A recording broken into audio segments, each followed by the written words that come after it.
What's up, guys? Thank you guys for tuning in. Welcome to the channel. And if you don't know me, my name's Dylan. You know me now. Today, I'm gonna do a quick little video on just 5 tips that you guys can do to help become better fishermen, catch more fish, and yeah, just be better overall. So let's go ahead and get to number 1. All right, number 1's gonna be don't spend the most amount on your fishing stuff. You know, a lot of the stuff is just, branding, how it looks. Like, for example, you got these 2 boxes right here. Don't exactly know the price. I'll put the prices on the box. I'm pretty sure this is 15.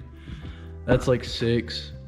But the thing is like, there's not much of a difference. You know, obviously they look different. The only real difference is that these have the water wicks on them. I don't know if it'll focus or not. But it says removes moisture, keeping tackle dry. Yeah, I don't know if you'll be able to read that.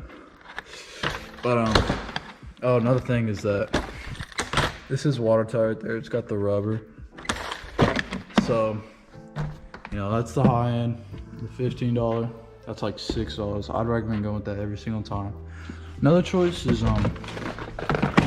this right here. I think it's maybe like 10. I really do like these boxes because these are watertight. They don't have the water wick thing, but they are watertight. So I'd recommend going with this or that. And then this is just a preference thing. I don't like these boxes at all.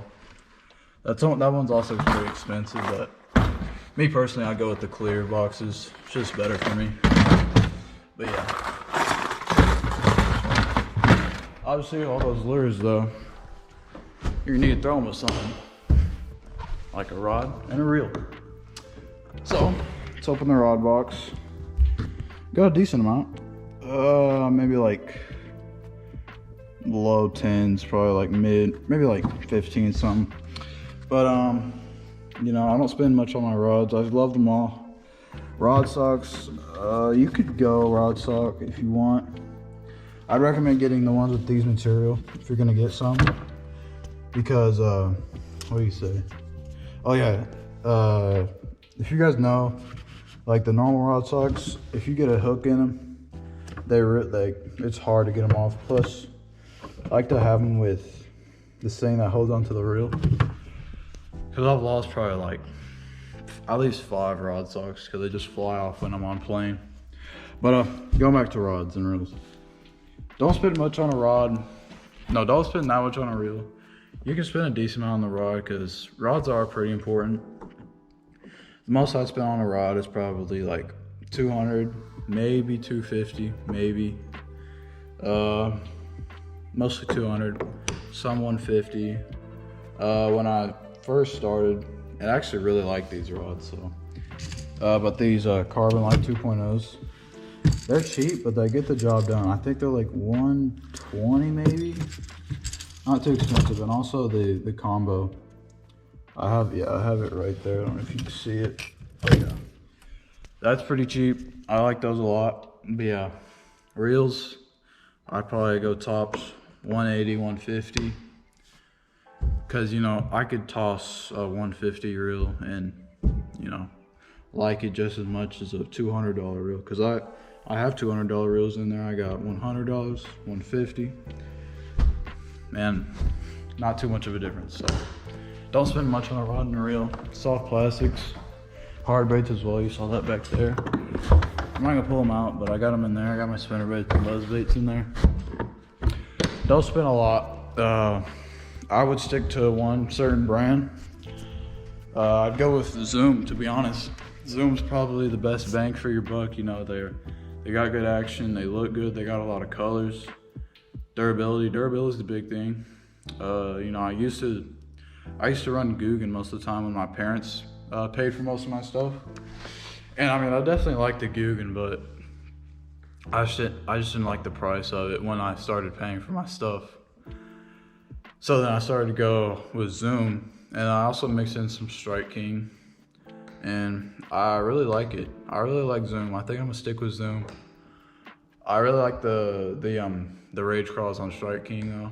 I might use those, and the Gary Yamamoto's. I really like those too. So if I was gonna stick to one brand, I'd do Zoom. You know, they still make good crawls, good Senkos. They also are really cheap. But yeah, that concludes tip number 1. Now I'll move on to tip number 2. Tip number 2 is gonna be ready to go fishing the day before. And it's not only pulling out all your rods, all the rods you're gonna throw, tying on all your lures, but it's also getting your mind ready. What I mean by that is, like, you wanna know the first spot you wanna go to, second or third, possibly too. You could think of that while you're fishing though, but I would definitely come up with first spot you're gonna go to. Think of how you're gonna fish your lures, probably what rod you're gonna pick up first, and how you're gonna fish it. You know, you can fish a jig slow, you can fish a jig fast. Same thing with a jerk bait, crankbait, everything. So yeah, do that. Have all your clothes out. Obviously, if it's cold, wear colder stuff or warmer stuff, and if it's hot, wear stuff kind of like this right here. But actually, I like to wear long sleeves so the sun's off of me. The AFCOs, I don't know what you call them, sun shirts, just whatever, but that's just preference. Another thing, I like to cover my boat. I'd recommend you cover your boat because cover your boat the day before. It takes some time to cover it, not too much, but time is pretty important in fishing. But the reason why I cover my boat is, like, it'll be baby blue skies, you know, no rain, and I'll still get my boat dirty coming back from the lake, going to the lake and all that. So I recommend doing that. You know, cleaning your boat sometimes can suck. I love to clean my boat. Well, like, I don't want to clean it, but I love fishing in a clean boat. So I'd recommend putting your cover on. It gets dirty somehow, even though you don't think it will. But I think that concludes tip number 2. Can't think of any more. Yeah. All right, so moving on to tip number 3. Tip number 3 is gonna be organize all your baits, your rods. I guess you can organize your rods. I like to organize my rod socks. You know, I got the Baitcasters camo. The spinnings are black. I'm not gonna say that helps me too much. It kind of helps with the like when you're putting on the rod socks. That's kind of different though.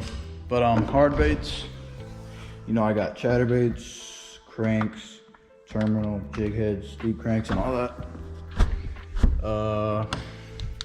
Soft plastics, I'm not gonna open that, but I have cross and one, Senkos, ribbon tail worms, and another. Then I have like flukes, swim baits, grubs, and another. And then I got like 4. Then my other box is like it has skirts. It's got tubes. I don't really throw tubes. Just stuff I don't really use. But what's nice is that, you know where it's gonna be. You can get to it quick. You don't waste a lot of time. And you guys know it sucks when you're looking for something like your phone, your AirPods. This time just looking for a lure. It's nice to know where it is. And yeah, so you don't waste much time. Also, if you have a bass boat, I'd recommend you do this. Have your heavy lures to the back. I will show you my soft plastics now. Soft plastics are gonna be your heavier box or your heavier bags. So put those in the bag. I have some over here. Got some other stuff with it too. I got line, crappie, high ends, hats, license and everything. Obviously you got your batteries back there. But the reason why I like to do this is because if you have your heavier stuff up front and you just have, like, say you have everything up front, your boat on plane, it's gonna create more drag, which is gonna make you go slower, gonna make you have worse miles per gallon. Yeah, that's probably about all. I don't know much about the ride. Might be better, might be worse. But I mean, I obviously want better miles per gallon. I have to pay for my gas. Well, everybody gotta pay for gas, but you know, some people at my age, they might have their dad pay for the gas. So I like to have my heavier stuff in the back, more speed, more miles per gallon, more money saved. Plus, I like to run 91 octane, and you know, it's a lot more expensive than 87. You know, I'd recommend if you got a Mercury, just want it to last a lot longer. But yeah, I think that concludes number 3. Yeah, organize your baits. Now moving on to number 4. Fourth tip is gonna be, don't worry about bad days. They all happen. Professionals happen. I was just watching the MLF tournament at Toledo Bend. You know, I see, let me pull it up. I don't know if it'll load, but some people, they just didn't catch any fish. And obviously MLF, pretty good. But you know, they're even in Texas where it's really good fishing. But you know, they still didn't catch any of them. So, you know, don't worry about it. You know, it's gonna happen. You'll get them next time. But another tip, I guess, not tip number 5, but another tip is like, analyze your days. When you're done fishing, you know, driving home or whatever, just like think about what you did wrong, what you could have done better, what you did good. If you caught them real good, you'd say, what did I do good? And, you know, put into consideration next time. Or if you did something bad, just don't do much of that next time. Or see what other people did. They might tell you if they're really nice. And you know, you could try that too. Maybe like ask them if they tell you a spot, but still. Yeah, just analyze your days. It'll make you a better fisherman. You still might not catch anything next time, but every time you're getting better and better. So don't worry about having a bad day. You're gonna have them. Failure leads to success every single time. So I think that concludes tip number 4. Moving on to the 5th and final tip, number 5. All right, guys, very last tip, tip number 5 is gonna be fish whenever you can. Don't fish whenever you want, whenever you can. If you want to be the best of the best, you gotta fish every single time you can. Doesn't matter if it's perfect conditions, super hot, or super cold. Rain, lightning, you know, I'm probably gonna skip lightning, I'm gonna be honest. But anything other than lightning, you know, I'd recommend going out if you want to be the best of the best. I'm planning to fish college, you know, I'm trying to fish every weekend. And yeah, so that's gonna make you the best you can. It's gonna separate you from other people who just fish when it's nice out. And you know, not all tournaments are gonna be good, so you gotta like be ready for those cold, hot tournaments, perfect tournaments as well. But yeah, the more arrows in the lake, the better you're gonna be. So just go out whenever you can, and I promise you, you're gonna be the best of what you can be. And might be the best in your school, best in your state, country, maybe. But yeah, just keep working, and I promise it'll help you. It's helped me. It's helped, you know, every single professional fisherman you hear, like, I was watching videos, like, what's the worst conditions? Or like, what's the coldest it's gonna be for you not to go fishing? And most of them said, like, if the lake's frozen over, I'm not gonna go fishing. But other than that, I'm going fishing. This means they go fishing whenever they can, possibly. You know, obviously you're probably not gonna go fishing when it's when it's ice over, because when you can't. You can maybe go ice fishing if it's if it's cold enough, no ice, but I'm not getting into that. I'm not an ice fisherman, I'm a bass fisherman, which I guess you can fish for bass, but it's pretty different. So yeah, I think that's about all I got. Just go fishing whenever you can. You're gonna be the best. Well, it's gonna help you be the best. So yeah, tip number 5. And I guess we'll go to the outro right now. Thank you guys for watching. Don't forget to like and subscribe.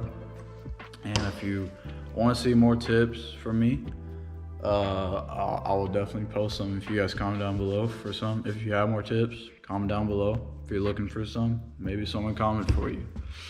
But yeah, I'm gonna go fishing Saturday. Don't know if I already said that, but yeah, Saturday. I'm going Table Rock Lake. you know, if I make that video, you guys will see. But yeah, thank you guys for watching. Don't forget to like, subscribe, helps the channel a lot, grows the channel and everything. But yeah, thank you guys for watching. See you guys in the next one. Peace.